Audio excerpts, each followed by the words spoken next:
اگر آپ نے ابھی تک ہمارے چینل کو سبسکرائب نہیں کیا ہے تو آپ کی اسکرین پہ اس وقت ایک سرخ کلر کا بٹن نظر آ رہا ہوگا، اس کے اوپر کلک کر کے ہمارے چینل کو سبسکرائب کر دیجئے، اور ساتھ ہی ایک چھوٹا سا گھنٹی کا بٹن بھی نظر آ رہا ہوگا، اس کے اوپر کلک کر کے آل کے اوپر کلک کر دیں۔ شکریہ۔ بسم اللہ الرحمن الرحیم۔ السلام علیکم۔ ایک مرتبہ سمندر کے کنارے ایک درخت تھا جس پہ چڑیا کا گھونسلہ تھا۔ ایک دن بہت تیزی سے ہوا چلی تو چڑیا کا بچہ سمندر میں گر گیا۔ چڑیا بچے کو نکالنے لگتی تو اس کے پر گیلے ہو جاتے اور وہ لڑکھڑا جاتی۔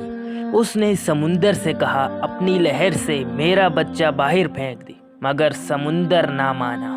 چڑیا بولی دیکھ میں تیرا سارا پانی پی جاؤں گی، تجھے ریگستان بنا دوں گی، لیکن سمندر اپنے غرور میں رہا اور اس نے کہا اے چڑیا میں چاہوں تو ساری دنیا کو غرق کر دوں، تو میرا کیا بگاڑ سکتی ہے۔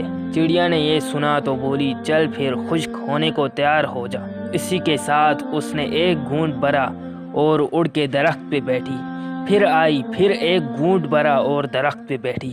یہی عمل اس نے 7-8 بار دہرایا تو سمندر گھبرا کے بولا پاگل ہو گئی ہے کیا، کیوں مجھے ختم کرنے لگی ہے؟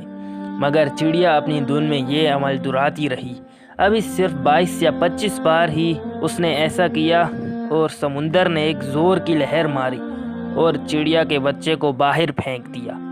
درخت جو کافی دیر سے یہ سب دیکھ رہا تھا سمندر سے بولا اے طاقت کے بادشاہ، تو جو ساری دنیا کو پل بھر میں غرق کر سکتا ہے، اس کمزور سی چڑیا سے ڈر گیا۔ یہ بات سمجھ نہیں آئی۔ سمندر بولا تو کیا سمجھا، میں جو تجھے ایک پل میں اکھاڑ سکتا ہوں، ایک پل میں دنیا تباہ کر سکتا ہوں، اس چڑیا سے ڈروں گا؟ نہیں، میں تو اس ایک ماں سے ڈرا ہوں، ماں کے جذبے سے ڈرا ہوں۔ ایک ماں کے سامنے تو عرش ہل جاتا ہے، تو میری کیا مجال۔ جس طرح وہ مجھے پی رہی تھی مجھے لگا کہ وہ مجھے ریگستان بنا دے گی۔